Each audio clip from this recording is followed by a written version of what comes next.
5. I hope you're all well. This presentation gives you the correction of last week's homework in addition to the new assignment for this week. If you remember, last week I told you to do page 50 exercises 11, 12, 13 and the writing activity page 51. This is the correction of exercise 11. Of course, you check it later on slowly. 12 and 13. I'm not going to go over the exercises in detail because I don't have enough time for this video. However, I'm going to go over the differences between present simple, present continuous to help you understand why we chose present simple in one case, present continuous in another case. If you remember in the tables in your roundup, they say that we use the present simple to talk about a habitual action. Habitual action means an action that happens regularly, repeatedly. You usually have in the sentence time expressions like always, often, usually, sometimes, rarely, seldom, never. We call them frequency adverbs. Or you have every day, every morning, on Wednesdays, etc. We also use the present simple to talk about a permanent situation. Permanent means for a long time, like my father works in a bank. My father cannot change his job every day. That's why we put the verb in the present simple. Present continuous, on the other hand, we use it to talk about an action happening at the moment of speaking.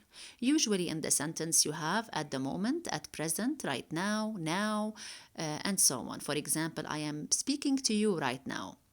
We also use the present continuous to talk about a temporary situation. Temporary means the action happens for a short time. For example, you say, John usually studies at home. Today, he is studying with his best friend. Today, he is studying. So because we have today, it's a temporary situation. We put verb study in the present continuous is studying. So briefly, this is the difference. Definitely, if you have any question, you can always ask me via WhatsApp or email. Now, in the writing activity, I told you to complete it, and here I wrote a short correction of the writing homework. I'm going to explain it to you or read it to you.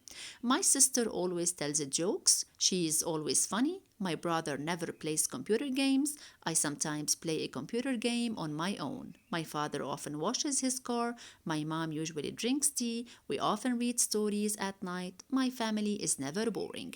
If you notice grade 5 in this writing, we only used present simple. If you notice, we have the frequency adverbs always, sometimes, often, and so on. That's why we put the verbs in the present simple, like tells, like play. Remember, we always add s or es when the subject is he, she, it. Now, after you finish the correction, I want you to go back and revise Unit 6 and do the last exercise in this unit, which is exercise 14, page 51. When you finish page 51, exercise 14, and you take a break, of course, you can go now to your backpack book to read the story, pages 57, 58. Now, grade 5, I'm going to read the story for you to help you understand it better, and then next week I will give you a few questions to answer about the story. The title of the story is A New Old Coat. The writer of the story is Diane Pinkley. Page 1. Mickey Duke, an Inuit boy, lives with his mother Palok. Inuit means they live in very cold areas, like in Siberia, for example. Winter is coming, says Mickey Duke.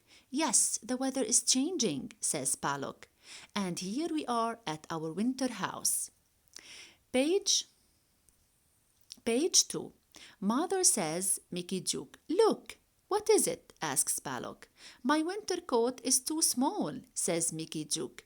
How can't I go out in the ice and snow? How can I go out in the ice and snow? It is cold and snowy for many months. You need a new coat. I can make a coat from this bag, says Palok. Empty the bag. Mickey Duke isn't happy.